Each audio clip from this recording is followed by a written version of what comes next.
Onto another story that's been grabbing national headlines. The government has indicated that there will be a fresh attempt to push through the adoption of the religious organization's compliance rules to tame rogue pastors and preachers. But how exactly does the government decide which preacher on one hand deserves to lead a church and which pastor deserves to be denied registration? Here's a look at the different angles on this debate. Kenya's media platform has been awash with stories of preachers and pastors cheating their followers, conning the public or committing other crimes. The most memorable was an expose on KTN's Insta story of a pastor stage managing miracles and collecting money from unsuspecting believers. Siku hizi hata ukiingia vijijini, ukiingia kila mahali, hii ni kanisa, ile ni kanisa. Sasa hata unachanganyikiwa mwenyewe, nitaenda dhehebu gani? The lines have been rather unclear as to how the Kenyan society can deal with this. Watu wengine ni biashara, watu wengine ni ile true, so most of them ni business.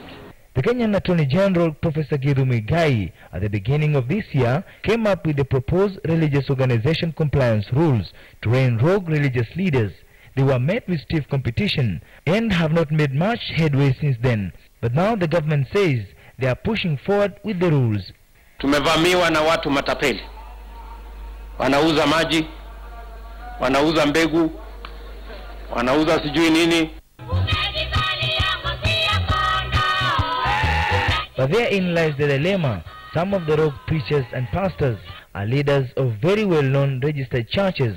How will the government vet churches? Will registration and filing of regular returns help save Kenyans from morally corrupt religious leaders? And who decides whether a pastor or a preacher deserves to be registered? Na hawa hata Kristo alipotembea sinagogi akawakuta watu wamefanya sinagogi ikawa ni biashara street. Alitoa mcheledi akawachapa akawaondoa kanisani. Some maintain that freedom of worship is enshrined in the Constitution and that every Kenyan should be allowed to worship anywhere as long as he or she is comfortable. The question remains what to do with those who commit crimes in the name of God. Francis Mtelaki, KTN News.